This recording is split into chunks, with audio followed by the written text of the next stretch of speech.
Puji Tuhan, penulis kitab ini adalah Matius, murid Yesus, dan kitab ini ditujukan kepada orang Yahudi.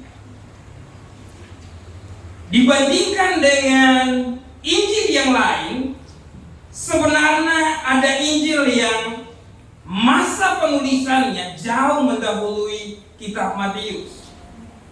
Tetapi Injil Matius ini ditulis dalam kanonisasi sebagai kitab yang pertama karena punya keterkaitan erat mengenai janji kemesiasan Yesus Kristus. Dan sebenarnya ketika Matius menuliskan ini kepada orang-orang Yahudi, kisah orang Majus digunakan untuk memperingatkan mereka, memberitahukan mereka bahwa ada janji kemesiasan yang disampaikan kepada mereka. Tetapi mereka harus tahu bahwa Mesias datang bukan cuma untuk orang Yahudi. Mesias datang juga bagi bangsa-bangsa yang tidak mengenal Allah. Dan Matius menuliskan salah satu dari mereka adalah orang-orang Majus. Dan ini sesuatu yang sangat luar biasa, Bapak Ibu. Ketika Matius menuliskan kisah tentang orang Majus ini, Matius mencatat kisah ini bahwa orang-orang Majus ini mengalami Tuhan ketika mereka ada di kampung halaman mereka. Hanya lihat bintang di langit. Hanya lihat bintang di langit, gejala alam. Langsung mereka bilang begini, ada raja orang Yahudi yang sudah lahir. Tidak sampai di situ. Ayo kita cari dia, ketemu dengan dia, dan menyembah dia. Bilang kiri kanan, cari dia, ketemu dia, menyembah dia. Haleluya. Dan ini bukan perkara mudah, karena mereka harus meninggalkan kampung halaman mereka, melakukan sebuah perjalanan panjang untuk bertemu dengan raja orang Yahudi yang telah lahir. Dan sebenarnya Matius lagi menegur orang-orang Yahudi. Hei, sadar diri orang Yahudi. Orang kafir saja lihat tanda bintang bertobat dan mencari Tuhan. Sedangkan kamu punya Taurat. Kamu punya kitab para nabi. Tetapi kamu acuh tak acuh dengan raja yang telah lahir itu. Hei Bapak Ibu, kita ini punya Alkitab, bukan cuma perjanjian lama.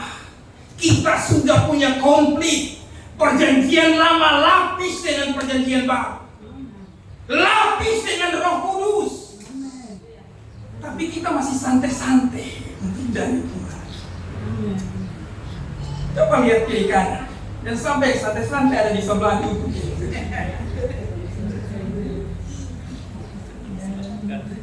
Matius bilang begini, orang Yahudi seharusnya kamu lebih radikal dari orang Majus, karena kamu punya lebih daripada mereka. Bapak Ibu, kalau kita bicara secara teologis, Allah menyatakan dirinya itu dalam dua cara, yaitu wahyu umum dan wahyu khusus. Wahyu umum itu ada tiga cara, yaitu lewat alam semesta, lewat sejarah, dan lewat hati nurani. Dan wahyu secara umum itu bisa dipertentangkan. Coba bilang begini, bisa diperdebatkan. Lihat bintang di langit, tidak harus percaya karena bisa diperdebatkan.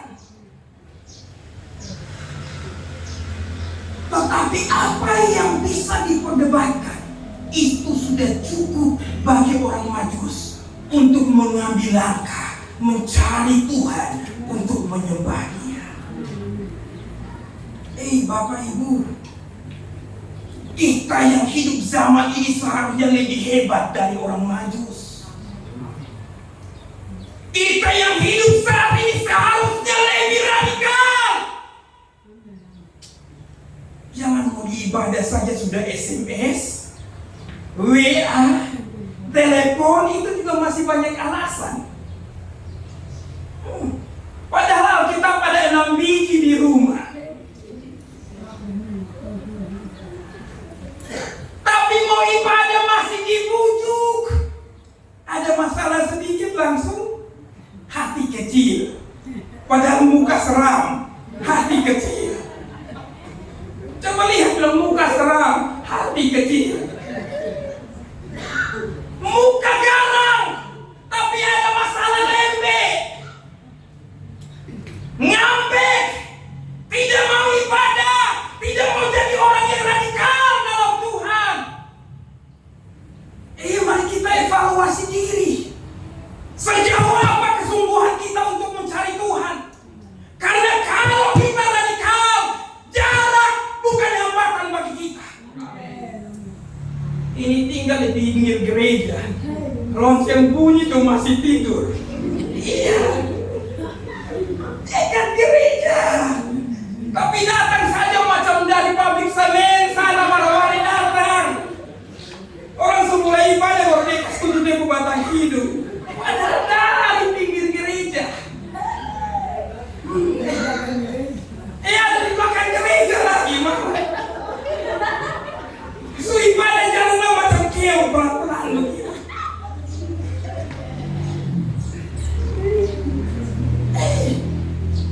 Orang yang mengalami Tuhan tidak peduli dengan cuaca. Ini baru hujan sedikit juga sudah kasih tahu. Bapak, ini hujan turun ini, Tom tidak bisa menyeberang sampai ke gereja ini. Orang Majus tidak peduli. Mereka lihat bintang, mereka bilang ayo kita cari sampai dapat, cari sampai ketemu, cari sampai alami sendiri raja orang Yahudi itu. Bapak Ibu, sejauh apa keradikalan kita sekarang? Di dalam jarak yang ditempuh, ada waktu yang harus mereka buang. Tetapi waktu itu tidak menyurutkan mereka untuk mencari Tuhan. Bayangkan mereka lihat bintang itu ada raja yang baru lahir, lalu menempuh perjalanan. Ketemu Yesus itu umurnya sudah tahunan loh, 40 hari ke atas. Herodes bilang bunuh bayi 5 tahun ke bawah, karena Yesus waktu itu sudah umur tahunan. Perjalanan yang panjang memakan waktu yang banyak, tapi tidak mengubah kerinduan mereka untuk bertemu dengan Yesus. Ini waktu jalan terus. Saya berharap semangat kita tidak berubah. Amin. Waktu jalan terus, tetapi jangan kasih kendor. Itu semangat. Bilang kiri kanan, jangan kasih kendor. Haleluya. Iya. Jangan kasih kendor. Jangan karena ibadah di sini itu belum jadi. Aduh, ini dana juga masih pergumulan, kita mulai kendor. Kita mulai tidak bergairah, tidak bersemangat. Mari belajar dari orang-orang Majus. Matius bilang, hei orang Yahudi, buka matamu. Lihat orang Majus. Lihat cara mereka, tindakan mereka yang mencari Tuhan untuk disembah. Itu luar biasa. Orang Majus ini bisa kecil hati loh. Dia tiba di Yerusalem, di Bethlehem, dengan kondisi orang-orang Yahudi ahli Taurat, acu tak acu, padahal punya Alkitab, punya kitab para nabi yang membuktikan Yesus telah lahir. Dia bisa saja, ini yang dapat janji saja santai-santai. Baru kenapa kita mau buang tenaga? Mereka bukan orang bodoh. Orang Majus ini orang bijaksana, orang pintar, yang melihat segala sesuatu menggunakan logika. IQ-nya bermain. Tapi lihat situasi itu, dia tidak peduli. Dia hanya melihat dirinya sendiri. Bagaimana saya bisa bertemu dengan raja orang Yahudi?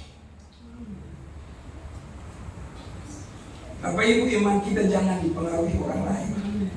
Dia mau santai, kasih tinggal. Dia mau adu-adu, saya jalan terus.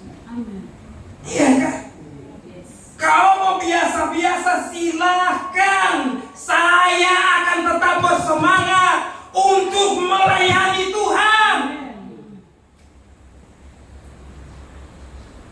Hal yang menarik dari orang Majus yang disampaikan oleh Matius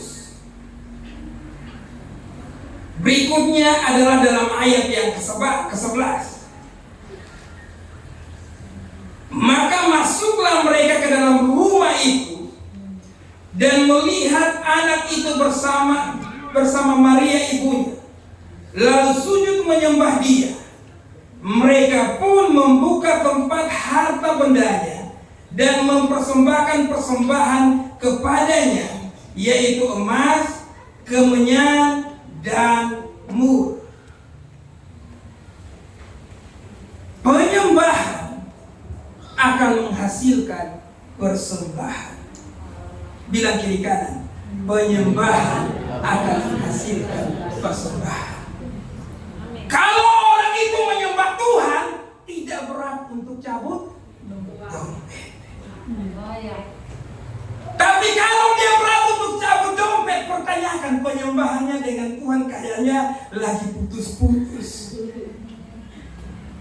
Iya. Orang yang cinta dengan Tuhan tidak peduli dengan hartanya. Dia berani berkorban untuk pekerjaan Tuhan. Makanya yang harus kita beri duluan itu sebenarnya hidup kita.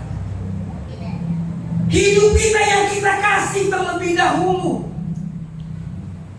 Tadi salah satu orang pengajar dalam kelas kami, pagi-pagi tadi malam jam 1 dia WA saya, tapi karena saya tidak buka, tadi pagi baru saya baca. Dia bilang, bro, saya kayaknya tidak bisa melangkah lagi. Cari orang lain untuk mengajar. Tetapi persembahan akan saya kasih setiap bulan ke yayasan. Saya bilang, saya tidak butuh persembahan. Yang saya butuh adalah hidup kamu. Mari Bapak Ibu, ketika kita mencari Tuhan, serahkan dulu hidup kita kepada Tuhan. Persembahkan dulu hidup kita kepada Tuhan.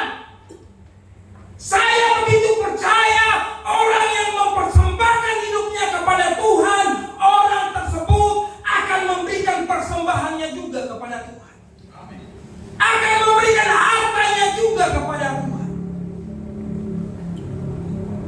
Dia tidak akan menjadi orang yang pelit, medit, kikir, hitung-hitungan untung rugi. Tidak berpikir besar kecil, banyak sedikit.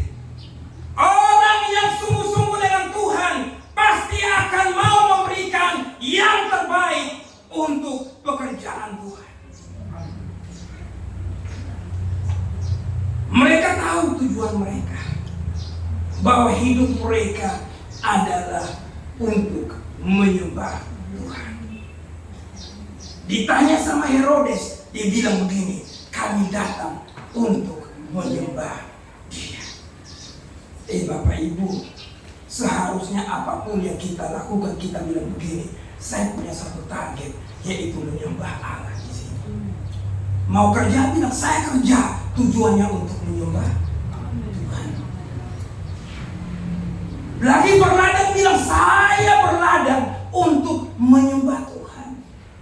Karena kalau fokus kita bukan untuk menyembah Tuhan, maka kita akan beralih kepada yang lain. Dengar baik-baik. Kalau fokus kita bukan untuk menyembah Tuhan, maka tujuan hidup kita akan beralih ke yang lain. Kita bekerja untuk posisi. Kita bekerja untuk kedudukan. Bekerja untuk gaji. Tetapi kalau kita tahu kita mau menyembah Tuhan, maka apapun yang kita lakukan bermuaranya kepada Tuhan. Amin. Kita tidak akan peduli walaupun kita tidak dianggap, walaupun kita disepelekan dalam pekerjaan kita.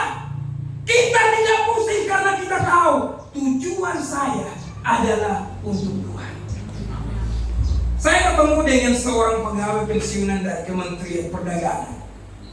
Dia pensiun dengan posisi sebagai kepala bagian waktu itu. Dia cerita kepada saya di kantor, ketika memulai aktivitas saya akan tutup pintu, berdoa dan membaca Alkitab. Kalau ada pegawai yang datang ketuk pintu dan saya tidak kode, orang sudah tahu. Jadi mereka selalu bilang, kalau kamu ketuk Bolio punya pintu dan tidak dibuka, kamu perlu tahu dia lagi berdoa sama Tuhannya. Ini di Gorontalo, Serambi Medina. Tapi ada orang yang tahu hidupnya menyembah Tuhan. Mengawali pekerjaannya, dia pakai 30 menit bahkan 1 jam dengan Tuhan. Pegawai mau datang ketuk pintu pun tunggu. Dan mereka sudah tahu, kalau dia lagi seperti itu, dia lagi berurusan dengan Tuhannya. Bapak Ibu, mari kita utamakan Tuhan. Kalau tidak, tidurmu tidak nyenyak. Coba bilang, tidak mengutamakan Tuhan, tidur tidak nyenyak. Karena saudara akan kejar target, saudara pikir bagaimana dapat ini target. Saudara akan pusing, gelisah, mual-mual sampai pikir ada tanda-tanda apa ini. Padahal stres, pikir target. Iya. Jadi mari kita kalau mau tenang tidurnya, tujuan kita, target kita adalah menyembah Tuhan. Orang bijak adalah orang yang bermain dengan akal pikiran mereka dalam menilai segala sesuatu. Dan ketika mereka sudah ada di Bethlehem, mereka yang bergantung dengan pandangan mata melihat bintang, Tuhan bawa kepada level yang lain, yaitu mendapat mimpi.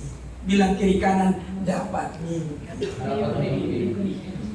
Dan yang namanya mimpi itu tidak selaras dengan orang yang bermain dengan logika. Tetapi kalau orang yang cinta dengan Tuhan,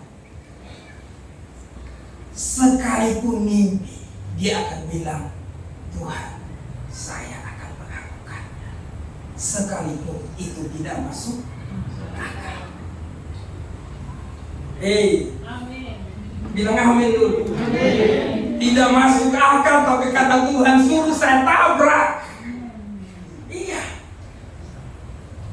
Tidak masuk akal, tapi karena Tuhan bilang ketaatan itu diperlukan.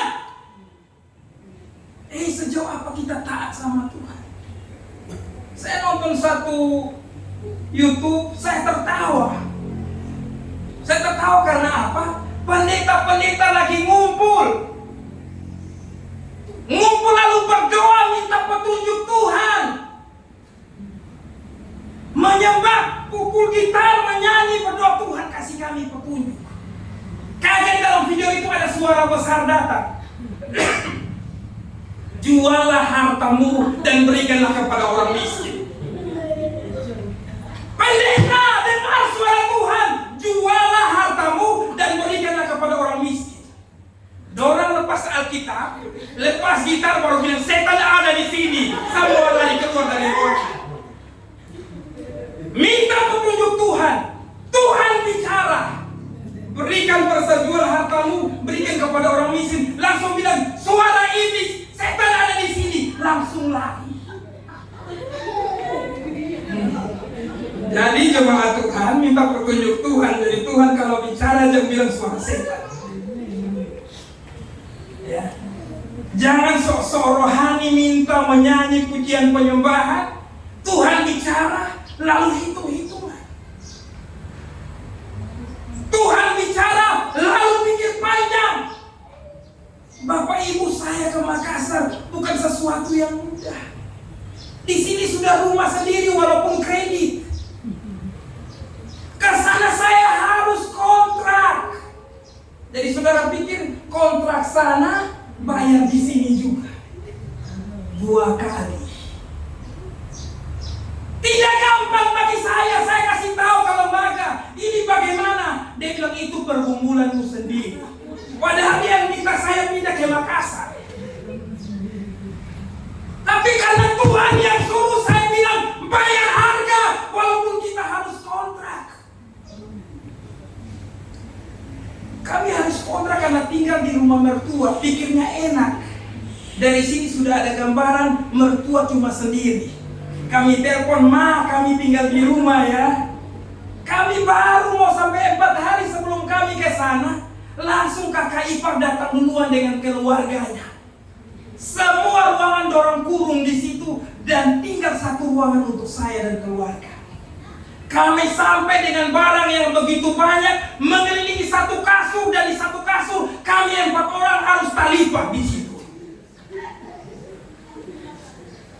Saya sakit hati sebagai kepala keluarga.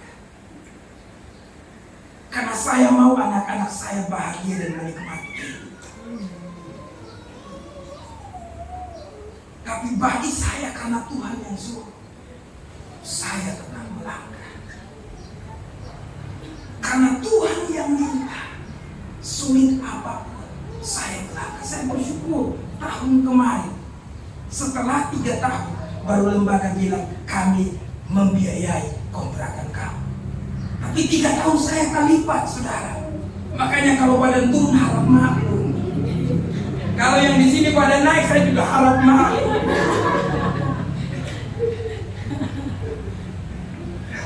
Tapi ini yang harus kita lihat dan kita lakukan. Bahwa apapun suara Tuhan bagi kita, entah masuk akal, tidak masuk akal, dibutuhkan ketaatan yang sepenuhnya. Saya percaya Tuhan meminta jemaat lokal di tempat ini memulai tempat ibadah yang baru. Dan untuk sampai berdiri megahnya nanti butuh iman yang besar. Tapi kalau Tuhan sudah suruh, jangan berkecil hati, tetap lakukan apa yang Tuhan minta. Mari Bapak Ibu, banyak kejadian dalam lingkungan kita, dalam keseharian kita yang tidak masuk akal. Tapi kalau Tuhan memintanya, mari kita taat untuk melakukan itu. Kiranya firman Tuhan ini menolong, memberkati kita untuk semakin teguh dalam iman, perjalanan kita mengiring Tuhan. Mari kita tunduk kepala. Kita akan melanjutkan dengan perjamuan kudus yang akan dipimpin oleh hamba Tuhan di tempat ini, Bapak Gembala. Mari tunduk kepala. Bilang sama Tuhan, sebelum masuk perjamuan kudus untuk bersekutu dengan tubuh dan darah Kristus, koreksi kembali kesungguhanmu dalam mencari Tuhan. Masih radikalkah engkau? Masih sungguh-sungguhkah engkau? Masih bersemangatkah engkau? Masih berkobar-kobarkah hatimu? Kalau semangatmu mulai berkurang, jadikan ini sebagai momen yang tepat untuk mengambil tindakan iman, kembali mentaati Tuhan, kembali mau memberikan hidupmu kepada Tuhan. Haleluya. Tundukkan kepalamu, hampiri Tuhan, dan saya